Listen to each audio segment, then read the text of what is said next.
আসসালামু আলাইকুম। আমি একটা স্ট্যাটাস দিয়েছিলাম যে একদিনের মধ্যেই তারেক জিয়া দেশে আসবে। এটার ভাবলাম একটু আপডেট দেই।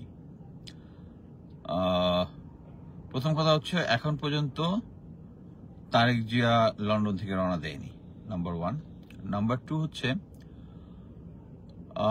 গতকালকে আমাদের যে বাংলাদেশ এম্বাসি আছে লন্ডনে, তারা তাকে ট্রাভেল ডকুমেন্ট তার বাসায় পৌঁছে দিছে। তারেক জিয়াকে আসতে ট্রাভেল ডকুমেন্টের কোনো সমস্যা নাই। তারেক জিয়া যে বলতেছে যে তার এখন লাইফ থ্রেটেনিং, সো এই লাইফ থ্রেটেনিংটা এনশিওর করার জন্য, যেটা নেগোশিয়েট করার জন্য এসএসএফ, আপনারা সবাই জানেন, স্পেশাল সিকিউরিটি ফোর্স, যারা প্রেসিডেন্ট এবং প্রধানমন্ত্রীকে দেয়, বর্তমানে প্রেসিডেন্ট এবং চিফ অ্যাডভাইজারকে দিচ্ছে, তারা অলরেডি ম্যাডাম খালেদা জিয়াকে বিশেষ গুরুত্বপূর্ণ পার্সন বলে তাকে এসএসএফ এর সিকিউরিটি সুবিধা দিয়েছে। সেই অনুযায়ী এই একই সুবিধা এজ এন এক্সটেনশন তারেক জিয়াকে দেওয়া হয়েছে। At the same time airport এবং অন্যান্য এভার কেয়ার এনহ্যান্স করা হয়েছে। সো তারেক জিয়া কিন্তু বলতে পারবে না যে আমার সিকিউরিটি থ্রেট ছিল, এই জন্য আমি দেশে আসতে পারলাম না। এখানে একটা ইম্পর্টেন্ট জিনিস হচ্ছে, ম্যাডাম খালেদা জিয়া এখন খুব ক্রিটিক্যাল কন্ডিশনে আছেন। তাকে লাইফ সাপোর্ট দিয়ে, যেটা ভেন্টিলেশন যেটা দিয়ে রাখা হয়েছে। এরকম একটা সিচুয়েশনে সরকার ব্যবস্থাটা নিয়েছে। অ্যাটলিস্ট কেউ যেন, বিএনপি যেন বলতে পারে না যে আপনারা আমাকে ট্রাভেল ডকুমেন্ট দেন নাই, আমাকে কি বলে সিকিউরিটি এনশিওর করেন নাই। এখানে যে জিনিসটা হয়েছে সেটা হচ্ছে, তাকে কে বা কারা, কোন গোয়েন্দা সংস্থা খাওয়াচ্ছে, আমরা ধরে নিই এটা ইন্ডিয়া খাওয়াচ্ছে। ধরে নিই না, অ্যাকচুয়ালি কিছু সার্কামস্টেন্সিয়াল এভিডেন্স আছে যেটাতে বোঝা যায় এটা ভারত এটা করতেছে। তাদের মেইন এইম হচ্ছে তারেক জিয়া দেশে না আসুক। তারেক জিয়া যদি দেশে না আসে তাহলে কি হবে? আমি আপনাকে বলতে পারি, গত 17-16 বছরে বিএনপিকে ভাঙতে পারে নাই শেখ হাসিনা, বাট এই সিচুয়েশনে কিন্তু হবে। আমি আগে একটা লাইভে বলেছি এবং হাসিনা আক্তার শোতে বলেছি যে তারেক জিয়ার বর্তমানে কন্ট্রোল আছে হচ্ছে 40% দলের উপরে। এই 40% এখন আপনারা যদি ভালোভাবে খেয়াল করেন, ফখরুল ইসলাম আলমগীর হচ্ছে মহাসচিব। উনি গত 2-3 মাসে কিন্তু মোটামুটি অনেক কন্ট্রোভার্সিয়াল কথাবার্তা বলেছেন এবং উনি আমার ক্রেডিবিলিটি লুজ করেছেন। This is a part of the plan. এবং কে এগিয়ে আসতেছে? সামনে এগিয়ে আসতেছে সালাউদ্দিন। ধরে নেওয়া হচ্ছে নেক্সট মহাসচিব তাকে করা হবে এবং পরবর্তীতে সেই হত্যাকর্তা হয়ে যাবে কিন্তু, যদি তারেক জিয়া যদি না আসে। এবং এটা হবে একটা দলটার জন্য ডিজাস্টার। এটা হচ্ছে ভারতের হোপ যে এই তাদের লোক সালাউদ্দিনকে দিয়ে তারা দলটাকে আবার কন্ট্রোল করে, তখন আর আওয়ামী লীগের দরকার নাই। আওয়ামী লীগের দরকার নাই, তাদের লোক আছে এখানে। সো এটা হবে একটা দেশের জন্য ডিজাস্টার, ডিজাস্টার, ডিজাস্টার। এবং এই সিচুয়েশনে এই জন্যই প্রফেসর ইউনূস খুব করে যেতে, কেউ যেন এই সরকারকে ব্লেম দিতে না পারে যে আমাদের সিকিউরিটি এনশিওর ছিল না। সমস্ত সিকিউরিটি এনশিওর করা হয়েছে। এবং আমি একটা জিনিস বলবো যে, আমি কিন্তু প্লেন ল্যাঙ্গুয়েজে বলতে পারেন যে তারেক জিয়া কিন্তু এসএসএফ এর সিকিউরিটি পাওয়ার কথা না। খালেদা জিয়া ম্যাডাম ওয়াজ এ 3বারের প্রাইম মিনিস্টার, নিতে পারেন, কিন্তু ওই ফ্যাসিলিটিও তাকে দেওয়া হয়েছে যে তাকে এসএসএফ এর সিকিউরিটি দেওয়া হবে। এই ইনফরমেশনটা এসএসএফ এর কাছ থেকে কনফার্ম করা, যে তারা এয়ারপোর্টে আসলে ওখান থেকে তাকে ভিআইপি যে সিস্টেম আছে এবং সেই হিসাবে নিয়ে যাবে। আমি আপনাকে এটা বলতে পারি, বাংলাদেশ আর্মি নিয়ে যতই কথা বলি, 6 জন জেনারেল ভারতে পালায় গেছে, ব্লা ব্লা ব্লা, বাট এটার স্টিল প্রফেশনালিজম নিয়ে আপনাদের কোনো ডাউট থাকার কথা নাই, আমার কোনো ডাউট নাই। এবং এসএসএফ এর প্রফেশনালিজম নিয়ে আমার কোনো ডাউট নাই।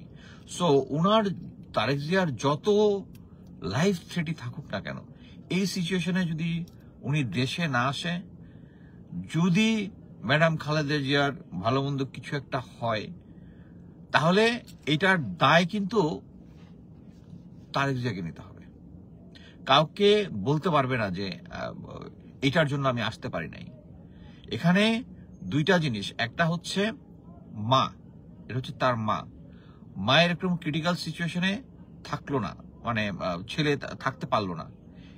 এই জিনিসটা কিন্তু দেশের মানুষ যতই যারা বিএনপির, আমি একটা জিনিস বলি যে বিএনপির যারা অন্ধ সমর্থক, যারা বিএনপি করে গুড় বাতাসা খাইতে চায়, তারাই তারেক জিয়াকে যে কোনো সিচুয়েশনে সমালোচনা করে না। আমি তো বিএনপি করি না, হ্যাঁ বিএনপি আমি পছন্দ করি, কিন্তু বিএনপির প্রেসিডেন্ট জিয়াউর রহমানের বিএনপিকে আমি পছন্দ করি, বাট অ্যাট প্রেজেন্ট এই যে সালাউদ্দিনরা সামনে চলে আসছে, এটাকে আমি পছন্দ করি না।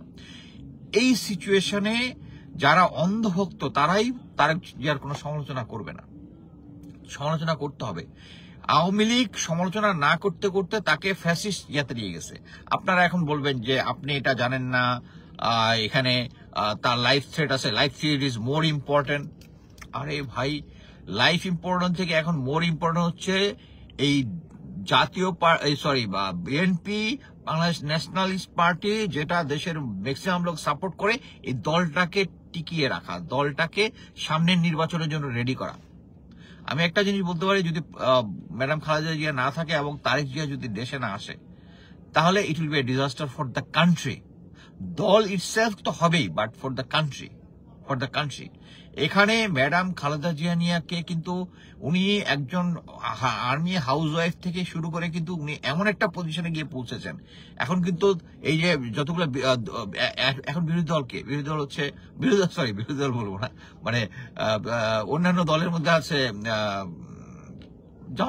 জামাত ইসলামী কিন্তু চোখ বন্ধ করে ম্যাডামের সম্বন্ধে সব পজিটিভ, বাকি সবাই পজিটিভ করতেছে।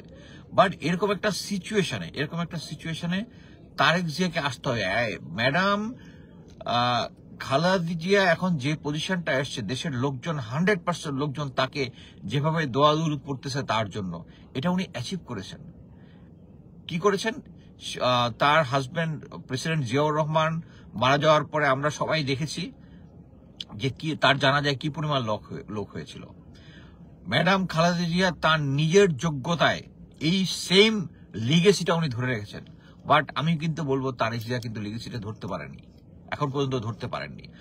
অনলাইন দিয়ে নেতা হওয়া যায় না। সো এখানে ওনাকে ফিজিক্যালি আসতে হবে এবং this is the right time. আমি এর আগে অনেকবার বলেছি যে তারেক জিয়াকে আসতে হবে দেশে। এই 5ই আগস্টের যে ফ্যাসিস্টকে মানে কি দেশ ছাড়া করার যে ক্রেডিবিলিটি, এই ক্রেডিটটা নেওয়া উচিত ছিল তারেক জিয়ার এবং বিএনপির। বাট এটা হচ্ছে তাদের ব্যর্থতা, কারণ ওনারা অনেক অ্যাডভাইস শোনেন বিভিন্ন জায়গা থেকে অ্যাডভাইস শোনেন। কোনটা যুদ্ধের মধ্যে বুঝতে হবে যে কোন সময়টা হচ্ছে perfect time to launch an attack. পৃথিবীতে যত বড় জেনারেল আছে, আমরা মিলিটারি যুদ্ধের অনেক কিছু শুনেছি। খালেদ বিন ওয়ালিদ উনি জানতেন যে যুদ্ধের শেষে যার মোবাইল রিজার্ভ থাকবে, মানে পুরা ঘোড়সওয়ার দিয়ে যারা পার্সু করতে পারবে তারাই হবে। সেম উইথ দ্য আলেকজান্ডার এই সেম জিনিস মনে করতে একজন জেনারেলকে জানতে হবে। তো একজন পলিটিশিয়ান হিসেবে ওনার জানতে হবে কোন জায়গায় গেলে তার দেশটা, তার দল এবং দেশ ডুববে, কোন জায়গায় হারবে। এইটা হচ্ছে একটা, আমি বলবো এটা হচ্ছে ওনার লাস্ট টাইম। উনি যদি জাস্ট 5ই আগস্টে আগে চলে আসতেন বা পরে চলে আসতেন, প্রত্যেকটাই দেশ এবং দলের জন্য ভালো হতো। এটা হচ্ছে ওনার লাস্ট ট্রেন। এই ট্রেনটা যদি উনি মিস করে, আমি স্ট্যাটাস দিয়ে দিয়েছি যে উনি আসতেছেন, কারণ আমার কাছে মনে হয়েছে যে ট্রাভেল ডকুমেন্ট দিয়ে দিয়েছে এসএসএফ, তাকে গ্যারান্টি দিয়েছে তাকে দিবে। এরপরে যদি না আসে, উনি কিছু একটা যদি ম্যাডাম খালেদা যদি কিছু একটা হয় বা দলটার কিছু হয়, উনি কোথায় মানে কার কাছে, মানে কি উত্তর দিবেন দেশ জনগণের কাছে? এই অন্ধ ভক্তরা তখন ভেঙে যাবে। অন্ধ ভক্ত যারা আছে যে হ্যাঁ আপনি জানেন না ওনার লাইফ থ্রেট আছে, দেশের জন্য উনি গুরুত্বপূর্ণ, দেশের জন্য ম্যাডাম খালেদা যে গুরুত্ব এটা আমি মেনে নিই, দেশের জন্য তারেক জিয়া গুরুত্বপূর্ণ, এটা উনি এখনো ওইটা প্রুভ করতে পারেন নাই। সো আমি আশা করব এইটা বলার, এই লাইভটা করার মানে হচ্ছে যে এখন যেহেতু আমার লাইফটা ভালো শেয়ার হয়, আমি চাই ওনার কাছে যাক যে এটা হচ্ছে ওনার লাস্ট চান্স। উনি যদি দেশে না আসে, ট্রাভেল ডকুমেন্ট পেয়েছে, এসএসএফ তাকে সিকিউরিটি দিবে, এত কিছুর পরে যদি উনি না আসে, দেশের মানুষ ওনাকে ক্ষমা করবে না। ওনার ইমিডিয়েটলি প্লেনে ওঠা উচিত। ধন্যবাদ।